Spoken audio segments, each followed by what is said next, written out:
MC Guimê, desse jeito novamente. Se ligou? Vai segurando, moleque. De Range Rover, Evoque, na pista eu arraso. Pro Instagram um close, ela comenta o caso. E aqui são vários casos pra gente desenrolar. Camarote fechado e champanhe pra estourar. De Range Rover, Evoque, na pista eu arraso. Pro Instagram um close, ela comenta o caso. E aqui são vários casos pra gente desenrolar. Camarote fechado e champanhe pra estourar. Camarote fechado e champanhe pra estourar. Se ligou?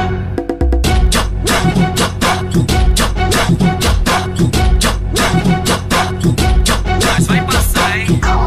E aí, dá licença suave, corrente, pulseira, dedeira, mó chave. Já peguei as chaves da mansão do Guarujá. Mó orgulho, mó felicidade, meus moleque tudo da vila de nave. Diferentes modelos pra poder acelerar. Falando em modelos, umas brigam e puxam cabelo. Pra sempre estar presente no nosso bem-estar. Com dinheiro ou sem dinheiro, seja quem for que seja verdadeiro.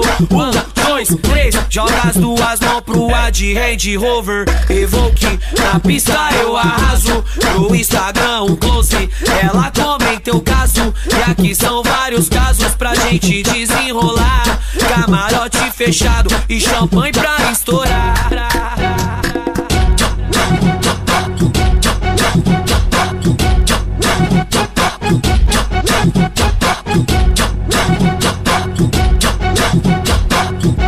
O pior é ter que ouvir de alguns bicos sujos que a gente não presta. Porque segunda, é nós nas festas. Isso é o que nos resta. Pra mim, pra minha gangue.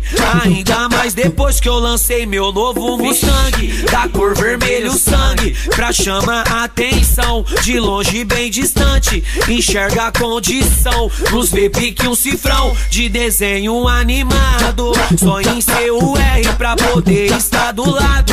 É nós que tá pesado, satisfação total. Agradeço ao meu Deus por nos livrar de todo o mal. De Range Rover, Evoque, na pista eu arraso. No Instagram um close, ela comenta o caso. E aqui são vários casos pra gente desenrolar. Camarote fechado e champanhe pra estourar. Camarote fechado e champanhe pra estourar. De Range Rover, Evoque, na pista eu arraso. No Instagram um close, ela comenta o caso. E aqui são vários casos pra gente desenrolar. Camarote fechado e champanhe pra estourar. Camarote fechado e champanhe pra